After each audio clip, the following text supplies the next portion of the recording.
This YouTube channel does not promote any violent, harmful, or illegal activities. All content provided by this channel is meant for an educational purpose only.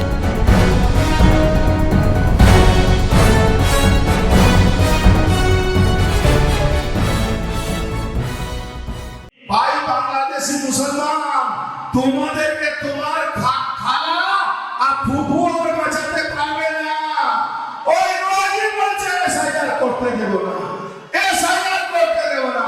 আরে তোমার বাবার ক্ষমতা থাকলে SIR আটকে দেখাও। Bangla SIR হচ্ছে, SIR না হলে ভোট হবে না, এটা নিশ্চিত থাকুন।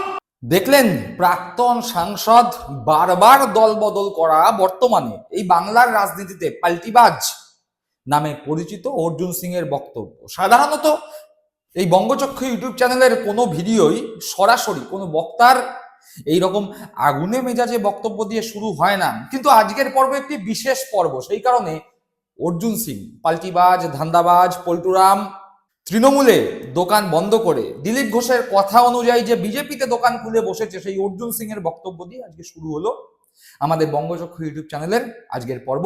আমি প্রতিবেদক সায়ন্তন চক্রবর্তী। এবার যে কথা বলছিলাম যে এই অর্জুন সিং, বিজেপির অর্জুন সিং বিপদে বিপদে, বিজেপির অর্জুন সিং কেন, সে বিষয়ে আসছি।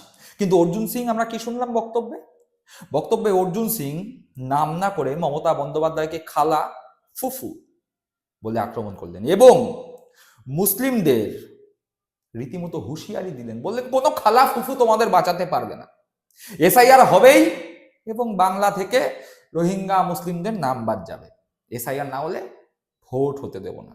হুঁশিয়ারি। অর্জুন সিং বাহুবলী নেতা, গোটা রাজনৈতিক জীবন তৃণমূল কংগ্রেসে থেকে নিজেকে রাজনীতিবিদ হিসাবে প্রতিষ্ঠিত করে শক্ত রাজনৈতিক জমি তৈরি করে শুধুমাত্র লোকসভা ভোটে টিকিট পায়নি বলে বিজেপিতে গিয়েছিল, বিজেপিতে গিয়ে সাংসদ নির্বাচিত হয়েছিল। তারপরেও আবার দেখলো বিজেপিতে ঠিক মন ভরছে না, আবার 2021-এর পরে তৃণমূলে এসে আবার ওই একই বায়না, লোকসভায় টিকিট দিতে হবে। তৃণমূল টিকিট দেয়নি, আবার বিজেপিতে গেছে। এবার বিজেপিতে গিয়ে মমতা বন্দ্যোপাধ্যায়ের অন্ধ বিরোধিতা করা ছাড়া এই অর্জুন সিং এর কাজ নেই। আর যেই অর্জুন সিং, তার পিতা বরাবর বিজেপি বিরোধী রাজনীতি করে এসছে, সিপিএম বিরোধী রাজনীতি করে এসছে, সাম্প্রদায়িক সম্প্রীতিতে বিশ্বাসী কংগ্রেসের রাজনীতি করে এসছে, সেই অর্জুন সিং এখন সম্পূর্ণ ভিন্ন মেরুর রাজনীতিতে বিশ্বাস করে বিজেপিতে গিয়ে সাম্প্রদায়িক সম্প্রীতি নষ্ট হয় যেরকম বক্তৃতায় সেরকম বক্তব্য রাখছেন এবং বলছেন খালা ফুফু মুসলমানদের বাঁচাতে পারবে না। কিন্তু ধর্মের কল বাতাসে নড়ে, আর যারা ধর্ম নিয়ে বেশি খেলা করে তাদের ধর্মের কল খুব বেশি করে বাতাসে নড়ে। এই অর্জুন সিং, বিজেপির অর্জুন সিং বিপদে, বলছিলাম না কিছুক্ষণ আগে কেন বিপদে জানেন? এই অর্জুন সিং শুনলেন বক্তব্যে হুমকি দিয়েছিল, হুঁশিয়ারি দিয়েছিল কেউ বাঁচাতে পারবে না, এসআইআর হবেই, মুসলমানদের নাম বাদ যাবেই। ঘটনাচক্রে অর্জুন সিং এর নিজের স্ত্রী, তার পুত্র পবন সিং বিধায়ক ভাটপাড়া, সেই পবন সিং এর মা অর্জুনের স্ত্রী, তার নামে হিয়ারিং নোটিশ চলে এসছে। পবন সিং ভাটপাড়ার বিধায়ক, সেই পবন সিং বলছে আমি তো বুঝতে পারছি না কেন নির্বাচন কমিশন আমার মাকে ডাউটফুল মনে করছে, কেন মায়ের নামে হিয়ারিং নোটিশ আসলো বুঝতে পারছি না। আমার বাবার হিয়ারিং নোটিশ আসেনি, আমার দুই বোনের হিয়ারিং নোটিশ আসেনি, আমার হিয়ারিং নোটিশ আসেনি, তাহলে আমার মায়ের কেন হিয়ারিং নোটিশ আসলো? তো যাই হোক, পবন সিং বিধায়ক কেন তার মায়ের হিয়ারিং নোটিশ আসেনি সেটা পবন সিং বুঝতে পারছে না। পবন সিং এর সম্পর্কে কিছু বক্তব্য আলাদা করে আছে, সেটা পরে শুনবো। আগে পবন সিং কি বলেছে সেটা শুনি। আমার ফ্যামিলির মধ্যে আমার বাবা, আমার দুটো সিস্টার আছে, কারো হিয়ারিং এর জন্য ডাকা হয়নি, শুধু আমার মার জন্য ডাকা হয়েছে। মা দেখুন আপনার লেটার পেয়েছে হিয়ারিং এর জন্য, ওখানে নিয়ে গেছে, আর যা যেরকম প্রসেস আছে হিয়ারিং জন্য ও সব কিছু ফলো করেছেন। এখানে আমি একটাই বুঝতে পারিনি কি মাকে কেন ডেকেছে, জব আমার অ্যাপ্রুভাল হয়ে গেছে, বাবা অ্যাপ্রুভাল হয়ে গেছে, আমার দুটো সিস্টার আছে, সবাই অ্যাপ্রুভাল হয়ে গেছে, তো মাকে কেন ডাউটের মধ্যে রেখেছে? মাকে ডেকেছে আপনাকে, ডেট ছিল এখানে 5 জানুয়ারি 2026, মিনস অলরেডি হয়ে গেছে হিয়ারিং মাকে। তো এই একটা কোয়েশ্চেন ছিল, মিন্স এরকম প্রচুর লোক আছে যাকে মিন্স এরকম হেয়ারিং নোটিশ পেয়েছে, মিন্স ডাউটফুল আছে ইলেকশন কমিশন অফ ইন্ডিয়া থেকে। আমি জানি না কেন। শুনলাম পবন সিং এর বক্তব্য।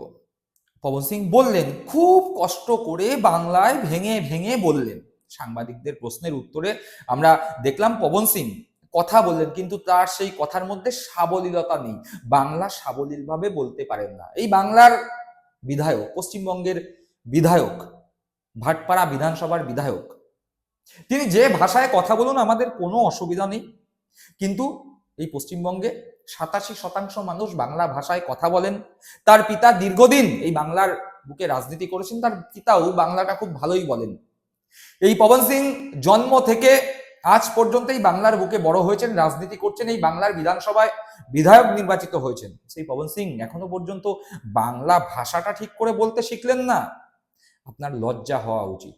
রাজনীতিবিদ হিসাবে বাংলার বুকে দাঁড়িয়ে একজন বাংলার বিধায়ক হিসাবে বাংলা সঠিকভাবে বলতে না পারার জন্য আপনার লজ্জিত হওয়া উচিত। আর দ্বিতীয় লজ্জিত হওয়ার কারণ, আপনি একজন বিধায়ক হিসাবে বুঝতে পারছেন না আপনার মায়ের কি কারণে হিয়ারিং এর নোটিশ এসছে। আর আপনারা ভাবছেন, আপনার বাবা ভাবছে, আপনার দল বিজেপির নেতারা ভাবছে যে এই হাজার হাজার লাখ লাখ মানুষজন হিয়ারিং এর লাইনে দাঁড়িয়ে আছে, তারা সবকিছু বুঝে যাবে, তারা সবকিছু মুখ বুঝে মেনে নেবে।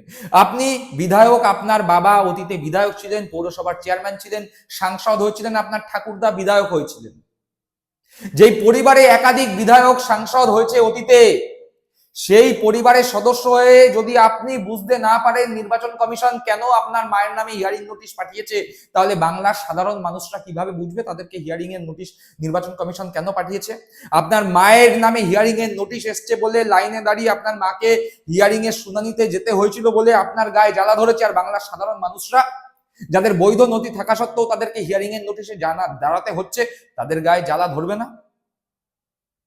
পবন সিং তৈরি থাকুন। এই ভাটপাড়া, যেই ভাটপাড়া নিয়ে আপনার গর্ব, আপনার বাবার গর্ব, যেই ভাটপাড়া আপনারা হাঁটতে শেখেননি, আগামী দিনে এই ভাটপাড়াই আপনাদের মহা বিপদে ফেলবে। বিপদে পড়বেন আপনি, পবন, আপনার পিতা অর্জুন।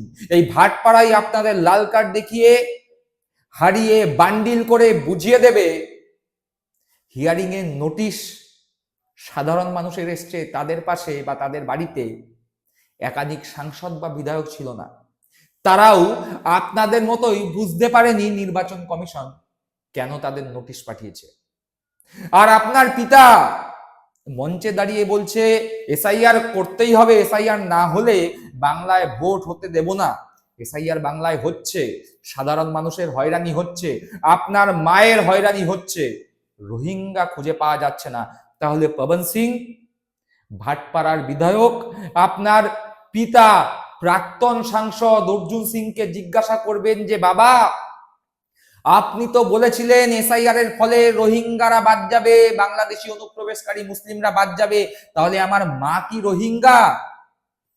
যদি না হয় তাহলে তাকে কেন ডাউটফুল হিসাবে নির্বাচন কমিশন হিয়ারিং এর লাইনে দাঁড় করালো? আর এরপরেও ভাবছেন বিপদ বাড়বে না অর্জুনের জন্য? অবশ্যই সেই বিপদ রাজনৈতিকভাবে বাড়তে চলেছে।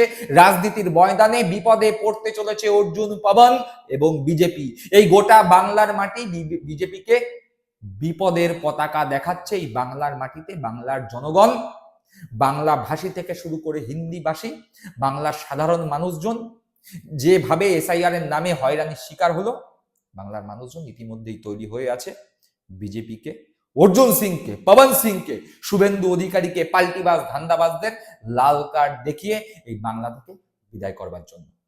সকলে ভালো থাকবেন, সুস্থ থাকবেন। জয় হিন্দ, বন্দে মাতরম।